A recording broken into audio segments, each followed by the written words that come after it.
الحمد لله نحمده ونستعينه ونستغفره ونؤمن به ونتوكل عليه ونعوذ بالله من شرور أنفسنا ومن سيئات أعمالنا من يهده الله فلا مضل له ومن يضلله فلا هادي له ونشهد أن لا إله إلا الله وحده لا شريك له ونشهد أن سيدنا ومولانا حبيبنا وحبيب ربنا طبيبنا وطبيب قلوبنا محمدا عبده ورسوله أما بعد أعوذ بالله من الشيطان الرجيم بسم الله الرحمن الرحيم والذي جاء بالصدق وصدق به أولئك هم المتقون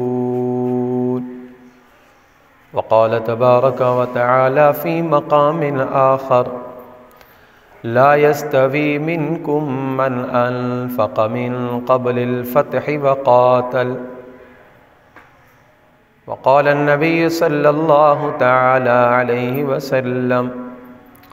أصحابي كالنجوم فبأيهم اقتديتم اهتديتم وقال النبي صلى الله تعالى عليه وسلم أرحم أمتي بأمتي أبو بكر أو كما قال صلى الله تعالى عليه وسلم صدق الله وصدق رسوله النبي الأمي الكريم ونحن على ذلك لمن الشاهدين والشاكرين والحمد لله رب العالمين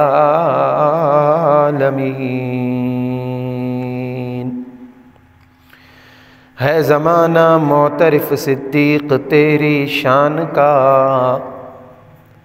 ہے زمانہ معترف صدیق تیری شان کا صدق کا اخلاص کا ایمان کا ایقان کا تجھ سے پھیلا نور اسلام عرب اور شام میں مٹ گیا نام ارتداد کا کفر کا طغیان کا انبیاء کے بعد ہے رتبہ تیرا سب سے بلند انبیاء کے بعد رتبہ تیرا ہے سب سے بلند تو ہے مقتدی علی کا ابو ذر و سلمان کا یا رب صل وسلم دائما ابدا على حبيبك خير الخلق كلهم والحبيب الذي ترجى شفاعته لكل هول من الأهوال مقتحم درود شریف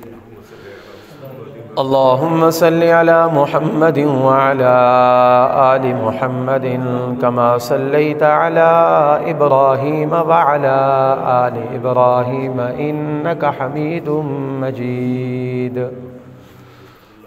اللهم بارك على محمد وعلى آل محمد كما باركت على إبراهيم وعلى آل إبراهيم إنك حميد مجيد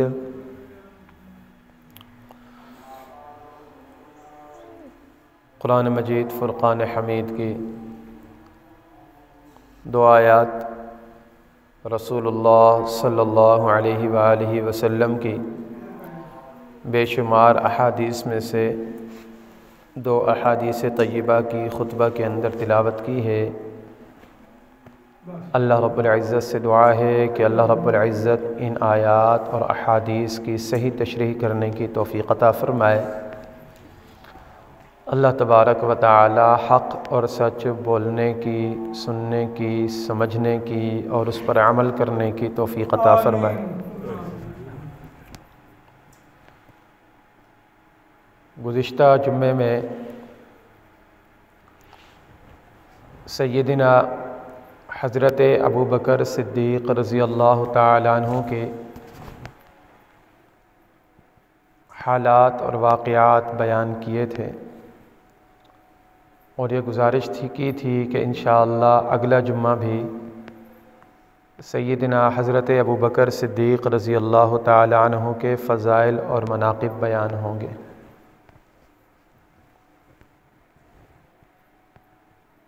حضرت ابوبکر صدیق رضی اللہ تعالیٰ عنہ کے اس امت کے اوپر احسانات اگر شمار کرنا شروع کریں تو ہم ان کا احاطہ نہیں کر سکتے۔ میں اور آپ آج یہ جو قرآن پاک کی تلاوت کرتے ہیں، ہمارے پاس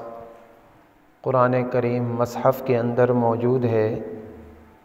رسول اللہ صلی اللہ علیہ وسلم کے مبارک زمانے کے اندر یہ اس طرح اکٹھا نہیں ہوا تھا۔ کسی صحابی کے پاس پتوں کے اوپر لکھا ہوا ہوتا تھا، کسی صحابی کے پاس چمڑے کے اوپر لکھا ہوا ہوتا تھا، کسی صحابی کے پاس پتھر کے اوپر لکھا ہوا ہوتا تھا۔ جس صحابی کو قرآن کا جو حصہ جہاں سے ملتا وہ اس کو حفظ کر لیتے، اپنے پاس یاد کر کے رکھ لیتے۔